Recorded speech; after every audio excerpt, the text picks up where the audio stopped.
Good afternoon, Karthik. Very good afternoon, sir.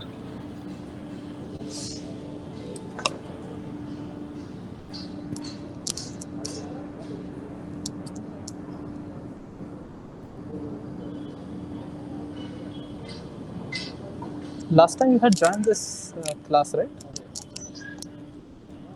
Yes, sir.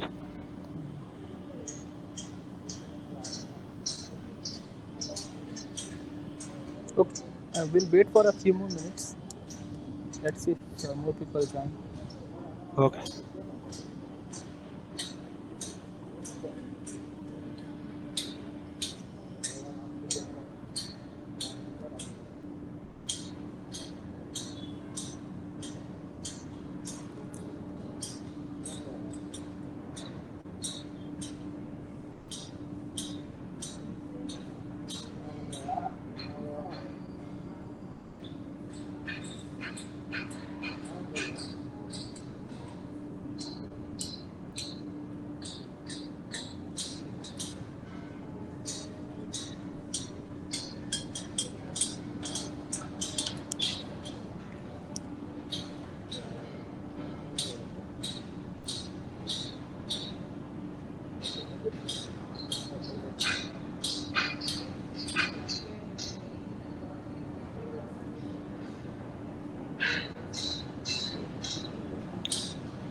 We will start at 5 p.m.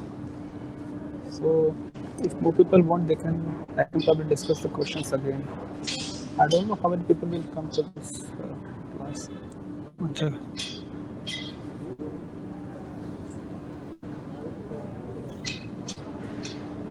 You're from mechanical background, right? Yes, sir.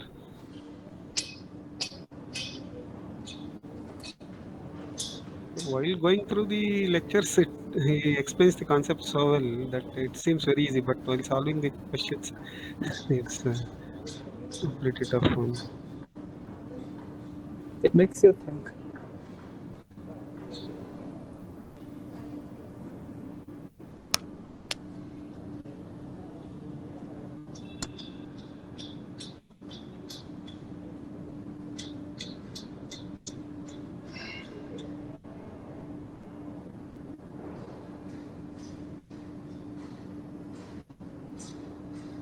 Okay, it's 3:05. We'll start now. Anyway, meeting will this Google Meet will allow us to record only for 1 hour. So Okay. okay, we have some easy questions this week. You already know me, so I won't reintroduce myself. So the first question is, what are the different types of charge carriers? So since you are the only one here, you can talk, also give the answer. So We have electrons, we have yes, ions, holes. Yes, they have Yeah. electrons, holes, and ions. So now we have these three different kinds of charge carriers. So, but we know that they are not all same. So Yes. the second question is, if you have a circuit which has a battery and a tungsten bulb, and another circuit in which there is a battery and an LED, so are these species same? Are these electrons, holes, and ions? Are these the transport species same? Or what are the transport species in when there's a tungsten bulb and when there's a light emitting diode? So for battery and tungsten bulb, their ions. Okay, so we draw a circuit like this, right? Let's say we have a battery here, then we have a resistor, which is basically a tungsten bulb. Yeah. So we say that okay, there's a positive voltage, there's a negative voltage, and then there is a flow of some charge carriers in it. So what are these charge carriers? So it's electrons, right? Electrons. Yes. Sir. So we say that there's electrons that are moving from the negative to the positive terminal. So the charge transport species in tungsten bulb are electrons. Whereas in a light emitting diode, so do you know about semiconductors, how they work? Or you plan to learn about that in this course? Yes, sir. You plan to learn about it in this course, right? Yes, sir. Okay, so I will tell you in a very simple language what happens in light emitting diode. Now let's say there are two different energy levels. This is energy level E1, this energy level E2. Now there are electrons here.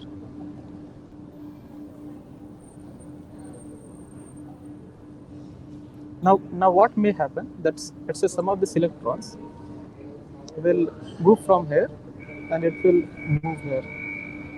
And what will be left behind is called a hole. Yeah. So we'll call this thing as the hole, and this thing as the electrons. Electrons. This thing is the electron. Now what will happen when this electron will come back here? It will release some energy, right? Yes, sir. It's release some energy. It's like H nu. H. Now if this is in the visible spectrum, so then we have this like blue LEDs, green LEDs, and the red, green, blue LEDs. So that is how we have LED like a TV or a LED mobile, LED phone. Yes, sir. Maybe in the Because, range of 450 to 600 to 700 yes, nanometers. yes. So depending on which type of semiconductor you have, you can have a different view, and so you will have different lights, and that is how LED works.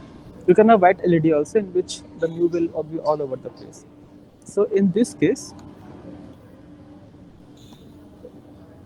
the charge transport species are electrons as well as holes, Holes. whereas here it's only electrons. Electrons. So what is the answer? So are they same? No. No. The answer is false. False. You got it? Yes, sir. Okay. We move to the third question. Ceramic materials.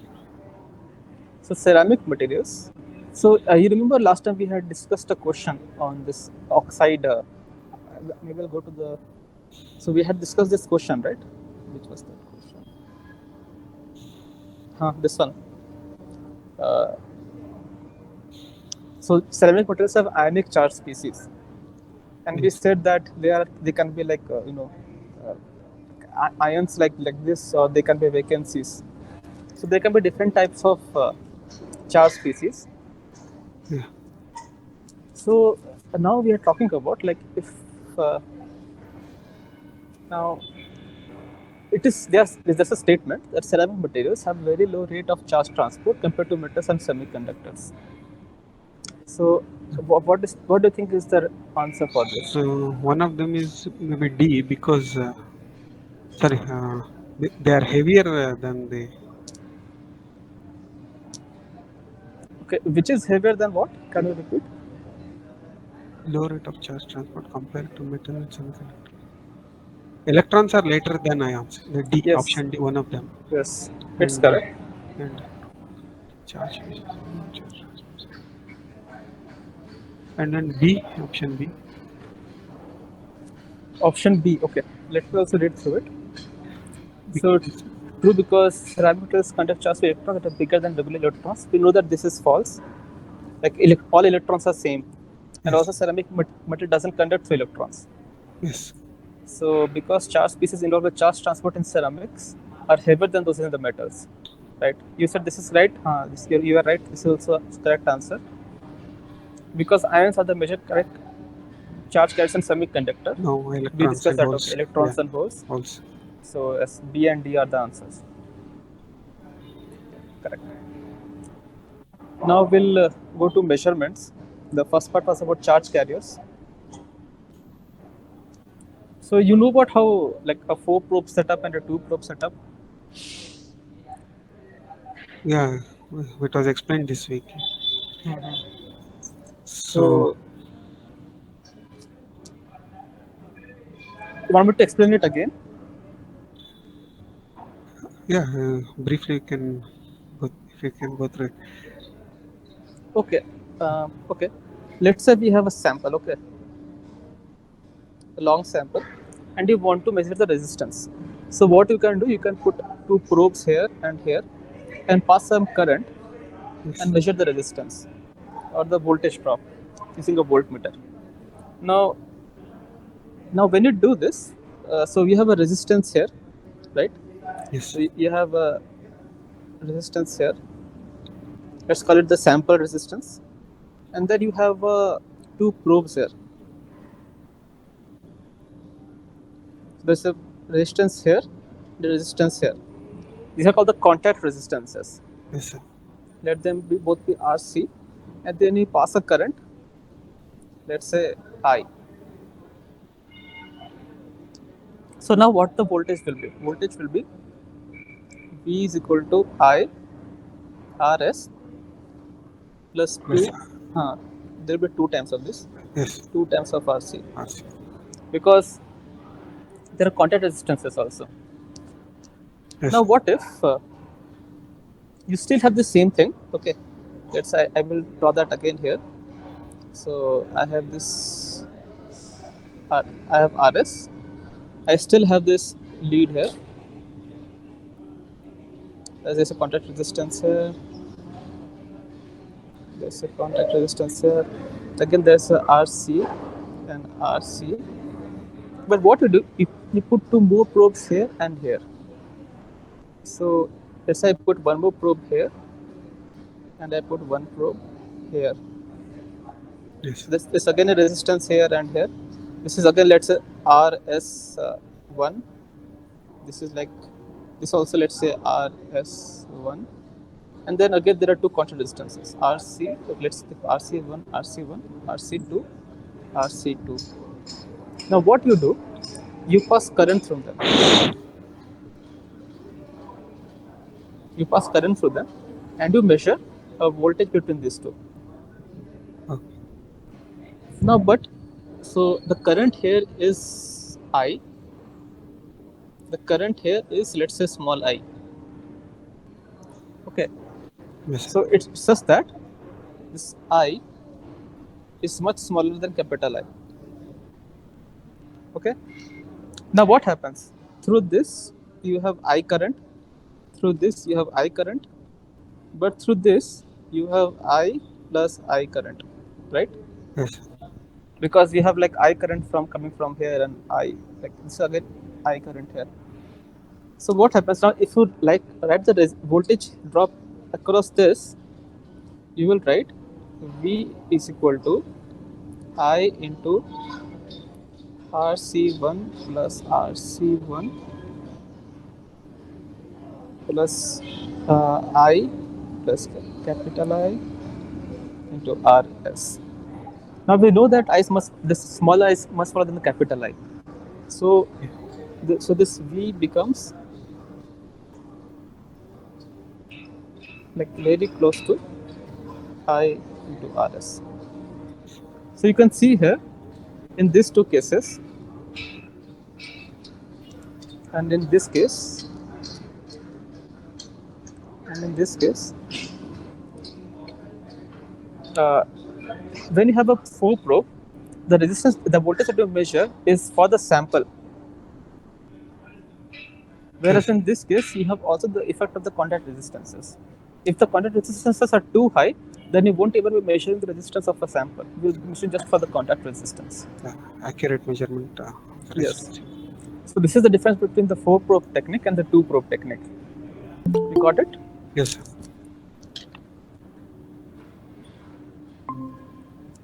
Okay. So we were at this question. A 4 probe setup measures accurate value of voltage developed inside the sample. Then 2 probe because. Can So we it say the answers? option B, it excludes the voltage drop due to contact resistance. Yes, right. It includes, no, it excludes, right? 2 probes and 4 probe setups are used for measuring the overall voltage drop of a sample, right? Because you are using 2 probes to measure, and 2 probes are used for applying current, and all probes are measuring for used for measuring voltage. This is wrong. We use 2 probes for applying current and 2 for applying voltage. Yeah. So even this can be an answer, Oh, two process. right? Because 2 Yeah. probes and 4 probes are used for measuring voltage, Voltages. and the other 2 are used for current, for Current. supplying current. Okay. Yes. But throughout the discussion during the lectures, nowhere he mentions what should be the resistance of that voltmeter. Uh, the contact resistances, you mean these values? No, one of the questions was like framed was like that. Mm, In the assignment? yes, yes.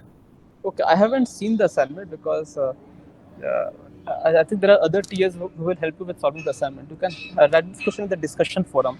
Okay. They'll be able to help you with the assignment. Okay. This is okay. Okay, so you understood the concept, right? Yeah, Between the 2 concept I probe and got it. Sir. Yeah. the 4 probe. Okay, now we'll go to the fifth question. Mm, Select the element which is the part of consumer electronic circuit and changes its response characteristics based on the frequency of alternating current. frequency of alternating.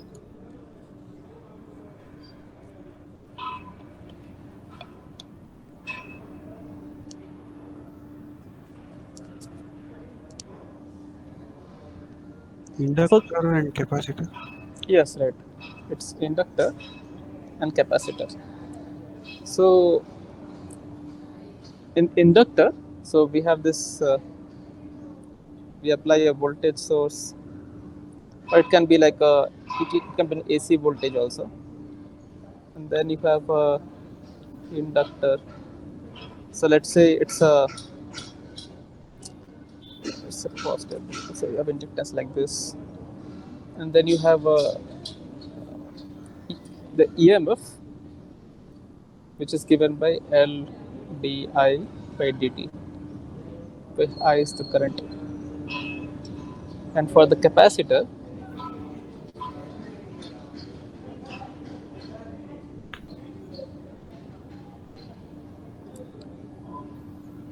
you have two plates, and so you can write here this the charge stored is equal to C into V. You know current is equal to dq by dt. So current is equal to C dV by dt. So in alternating circuit, alternating current is passed within this I will be some function of I naught sine omega t. This V will be function of V naught That's sine omega t. And so, as if the frequency changes, then the EMF and the current will change. Yes, sir.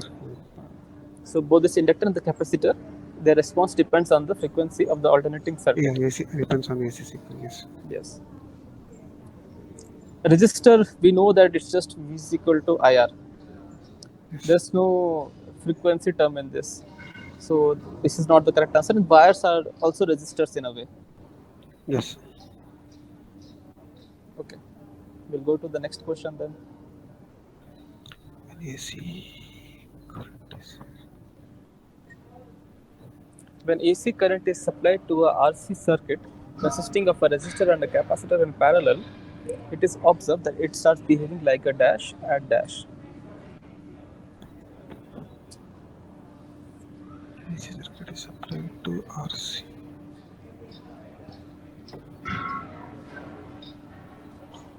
So the resistor and capacitor is in parallel. So let's draw the circuit here. So let's say there's a resistor here, there's a capacitor here, and we are applying a AC voltage. AC.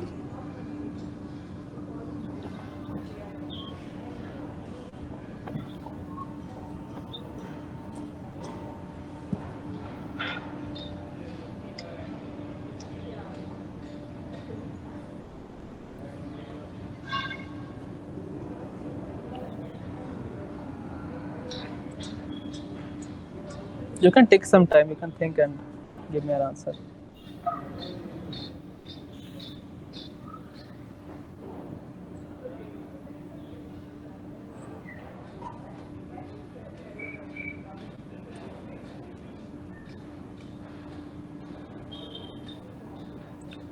Okay, so uh, uh, shall we solve it? Yes, sir. Maybe I think option A, short circuit at high frequency. Uh, yes, right. You're correct. This is the answer. So again, we can write. There's a concept called of impedance. Yeah, it's Impedance. similar to resistance. Yes, yes, yes. So resistance. So the real part of impedance is this resistance. So you can write like Z of a resistor is equal to like simply like R in ohms. The impedance of the inductor is I, where I is the wait. Let's not write I. J is a complex number. J into frequency into inductance.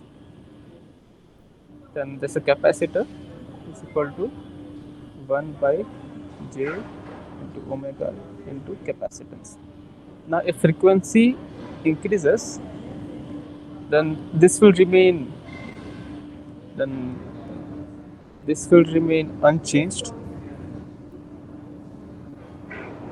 This will increase, and this will decrease. So, at very high frequencies, this may go to 0, and the entire current will flow in this circuit, and there will not be any current in this circuit. Yes. This circuit. Yes. So the answer is A. Yes. So a capacitor. So what capacitor does is a capacitor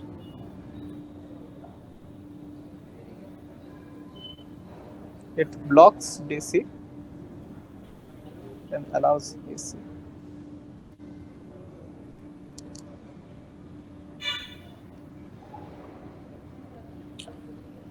Okay, we'll go to the next question. Yes, sir. A light bulb will be flickering when connected to a constant DC source. Zero frequency.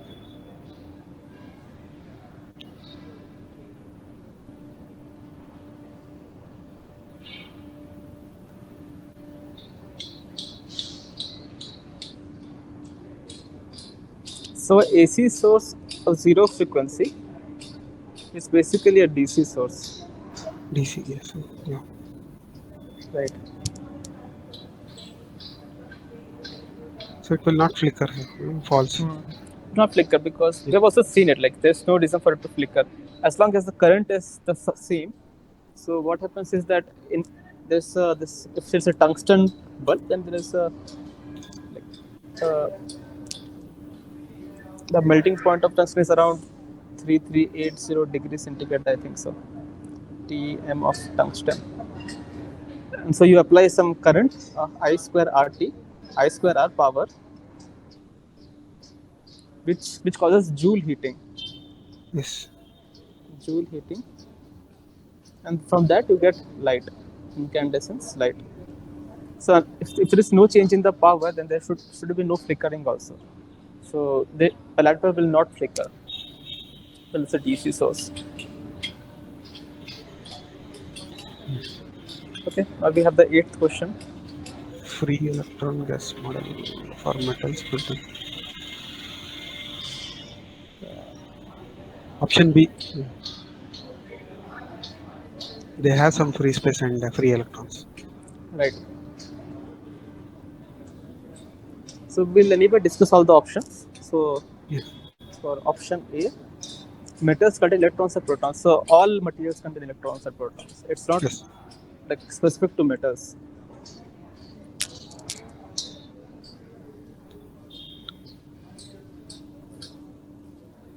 All materials have these. So this is not the correct answer. So metals contain free space and free electrons. This is the correct answer, as you mentioned it. Yeah. They Metals are allowed to contain, move around. Yeah. yes, right. So metals contain interacting electrons and ionic cores. So this is not allowed because we have the ideal gas model, right? Yeah. And so in ideal gas model, what we say in ideal gas model is that there is a long mean free path and negligible like particle to particle interaction.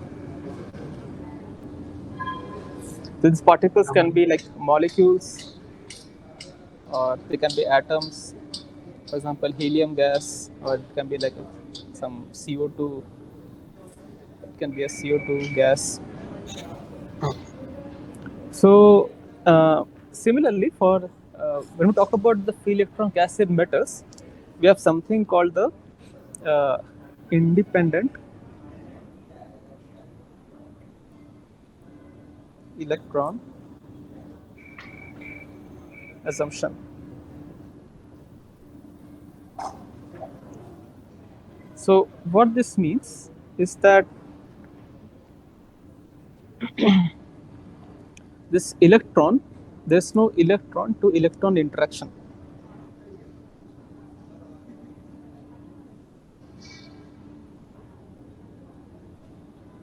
But we are telling that the collision will take place.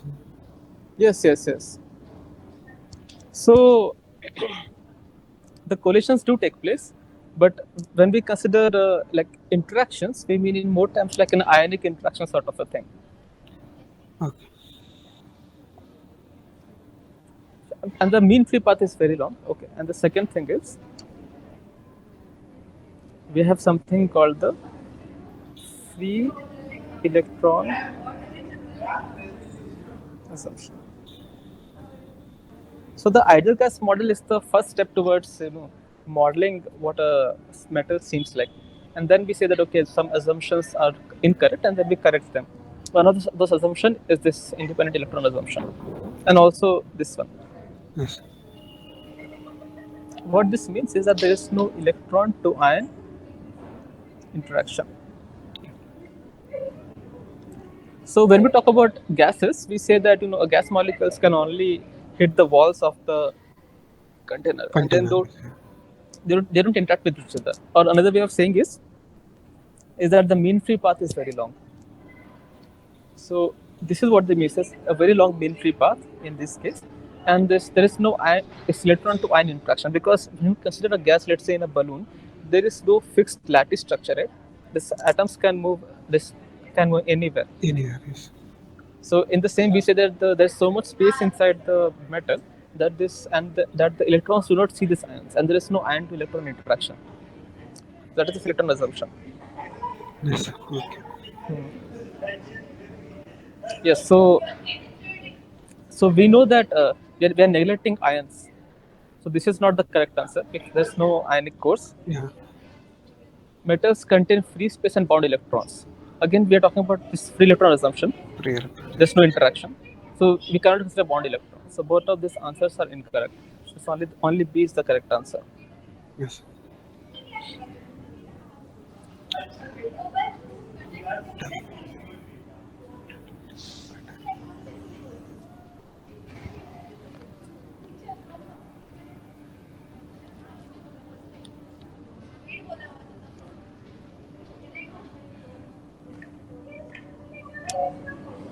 Which monovalent metal will fit relatively better in ideal gas model for developing free electron gas models for metal? A metal having simple cubic structure, metal having body-centered cubic structure, metal having FCC structure, or a metal having FCP structure. Is it the metal with more free space? For It example, like simple cubic, which has atomic packing fraction of just 52%. Yes, you are right. So it will be the metal with the most free space. That's why we have this packing fraction. So you remember what are the packing fractions of these kinds of structures? 52% for simple cubic, Yes, simple cubic is 52%, 68% for body center, 68% for body centered, HCP, and 70, both of the 74%. 74%. Yes. So in simple cubic, you have the most free space available for simple cubic, and so as you were correct. So it is the metal with the most free space, and so the answer is A. Metal having simple cubic structure.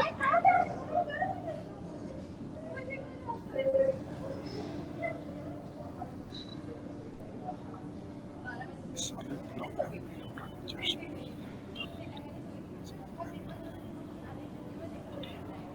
Dash.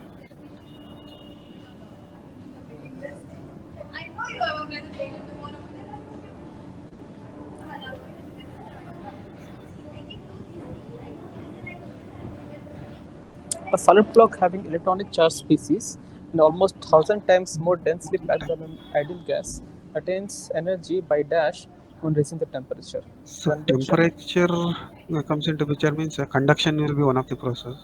Mm-hmm. And collision of electrons or the charge species, whatever the material. Why not convection? Convection, it needs a medium. So you know what is the difference between convection and conduction? Yes, I have studied.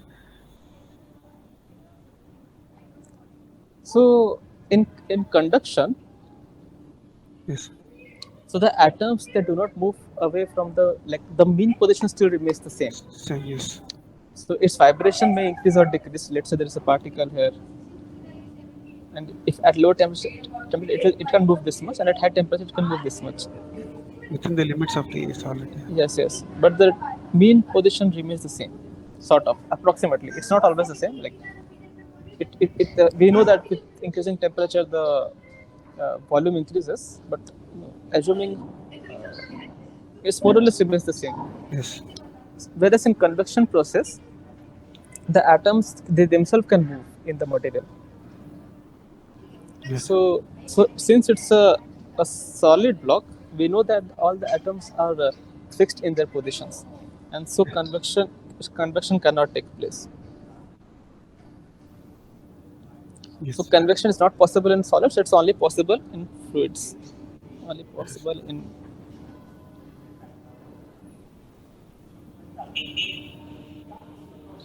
fluids, liquids, gases. Yes. Now conduction. In conduction, what happens? So let's say there is a series of atoms here. And we know that all of them are connected via springs, right? All of Yes. them are connected with springs. You have like in this axis also there are atoms.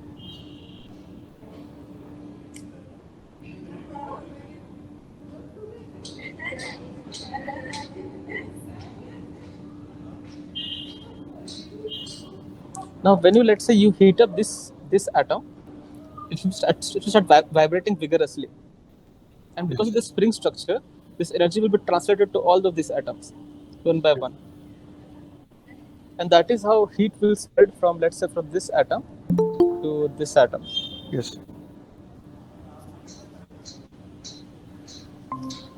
and that is how heat spreads from this first atom to this on this both x y z axis.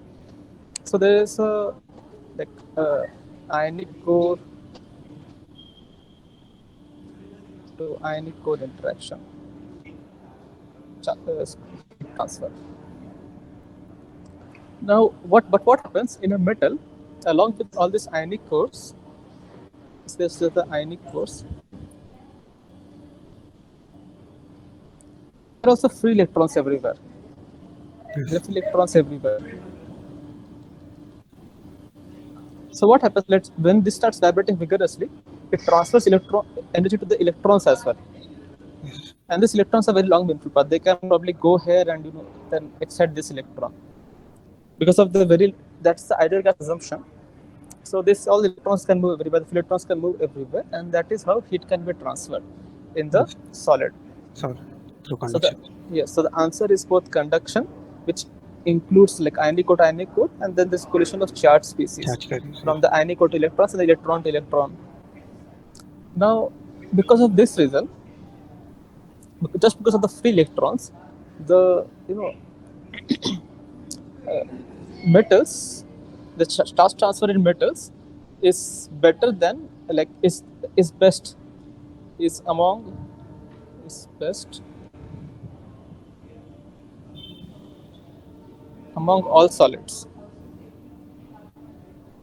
because ceramics and the semiconductors they won't have so many free electrons, they have mostly ionic core, so conduction will take place but this collision of charge species will be absent, and because metals have this free electrons we have such a fast conductivity, very fast conduction of heat, Yes.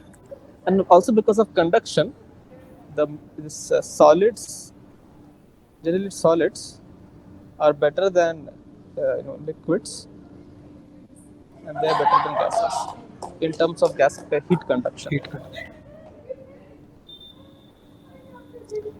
Okay, I hope you understood this. Yes, sir. So we'll go to the next question. Electronic contribution specific.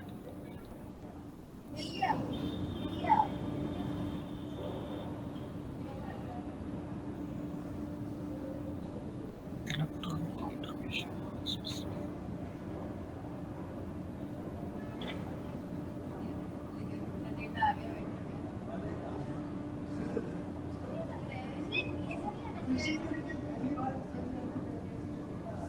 So we have derived the formula 3 by 2 NF KB, that is Boltzmann Yes, constant, and yes, right. so where So number of free electrons per unit volume. yes, so we know that the formula is CV is equal to 3 by 2 N NF NFR, okay, NF NV into KB. KB. Yeah. So NF is the free electrons Free electrons. electrons Yes. per unit volume. So yes, so the answer is B number of electrons per unit per volume. unit volume. Okay. Okay, so we have covered 11 questions in this uh, tutorial. Yes, sir. I was expecting more people, so I think we finished much faster than we had expected. Anyway, we can discuss more questions. Like, you have any doubts? We can discuss them. Couple of doubts. One thing regarding that 4 probe and 2 probe measurements. Okay, What is this an ideal voltmeter? So, an ideal voltmeter. uh, So, I mean, you can never you can never remove the effect of contact resistance in a voltmeter. contact resistance will always be there. So even in an ideal voltmeter, since because of the way it all works, I mean, unless you have like superconductors, like if these were like superconductive, in that case this resistance won't be there. Okay. But in real case, we will always have the effect of contact resistance in a voltmeter, Okay. But which is why we have this the 4 probe measurement setup. You can ask what was the question? yeah. Yes, sir. So you were asking something, right? You can. Yeah. Yeah. No. No. Actually, I had a doubt, and I just googled that this one to check out what is the voltage this one resistance of an ideal voltmeter, and it the answer was infinity. So that's why I just Acha, voltmeter. yeah, yeah, Voltmeter. Okay. voltmeter. Yes, yes, yes. So ideally, we would want that. What does a voltage voltmeter do? So a voltmeter just measures the resistance across the voltage drop across the resistor, Yes. and so it cannot allow the current to flow through itself. It has to flow through the resistor. This is not allowed, unless this is allowed. And so, which is why the ideal voltmeter has a voltage drop of like infinite. Infinity. Ideal voltmeter's resistance is infinite. Yeah, that's one thing. And So I thought we were talking about a multimeter. So which is no, why no, I was no, talking about this. voltmeter. Like I was thinking we were talking about like measuring voltage using a multimeter. That's why. Mm. Okay. You have any more questions? So we can again. Now, one more thing. There is a mention regarding to find the average translational kinetic velocity. Okay. You can ask after that. So there they have mentioned at 0 Kelvin. So what's the temperature we should consider for? So I've seen that this is an assignment question, right? Yeah, yeah, no, that's right. Uh, so I'm not allowed to Yeah, discuss yeah, we the are not assignment supposed to questions. discuss that.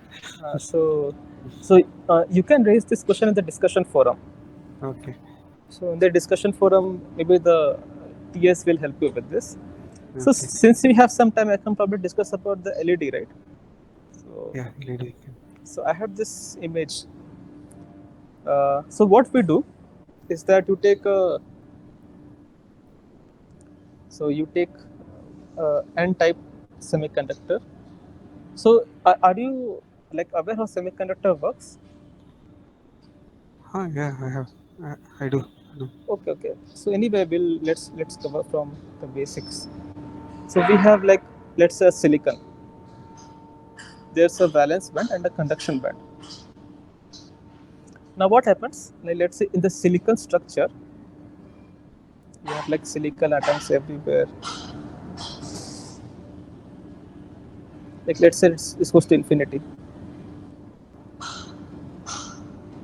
You put one phosphorus atom. Yeah, pentavalent impurities. Yes, yes. So what will happen is it will have an electron which can it can give.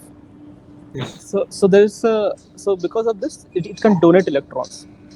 yes, So there's a donor band here which can donate electrons. Whereas if this was boron, there would have been a accept. acceptor here.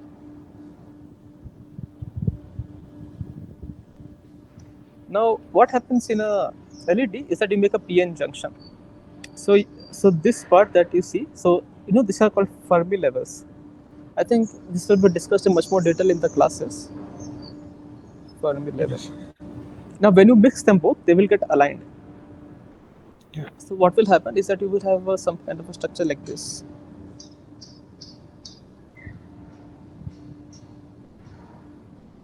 So here you can see that there's the P type, then that here is the N type.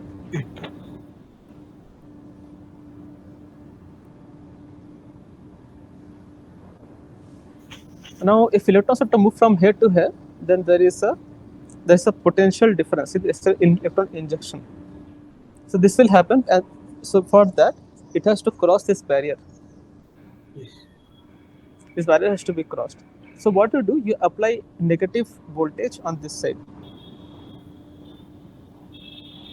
and you apply positive voltage from this side. It is called forward bias.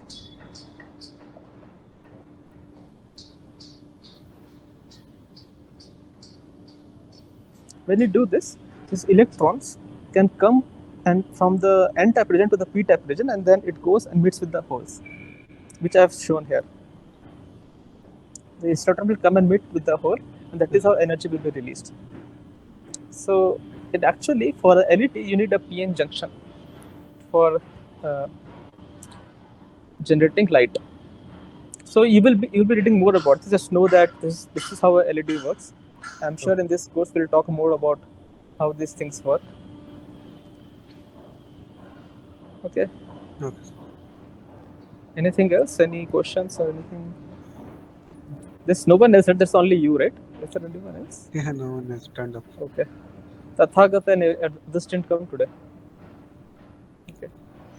Okay. So anyway, like I discussed in detail because this will go on YouTube. So maybe people will later go through these questions when the Yes. examination will come. So even though you could answer the questions, I went through them in detail. Oh, I got a different perspective also. So After the due date, we can discuss now, sir. As a present assignment. so yes. So for all the assignment questions, so in that case, you have to talk to the like put it up in the discussion forum for asking questions about the assignment. Yeah. I don't know if I'm allowed to discuss it in the this one. No, I think. TSHIP. You can put it up in the discussion forum. Somebody will help you out. Okay. You're from mechanical background, right? Yes, sir. Okay. So I was interested in energy materials. So I took up this course. Okay. So I think this is all.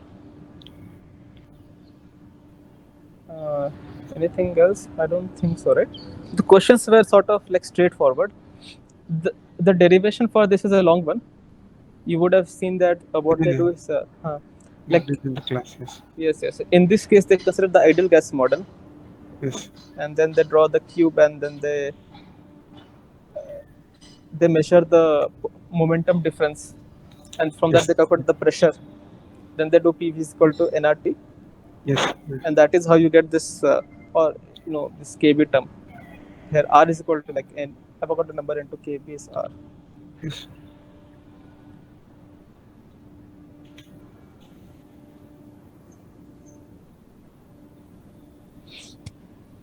Okay, so I think we can stop here. You don't have any more questions, right? Nothing. Sir. Okay. Okay, Karthik. Thank you for Okay, sir. coming. There's nobody else. So I think let's stop here. Thank you. Thank you.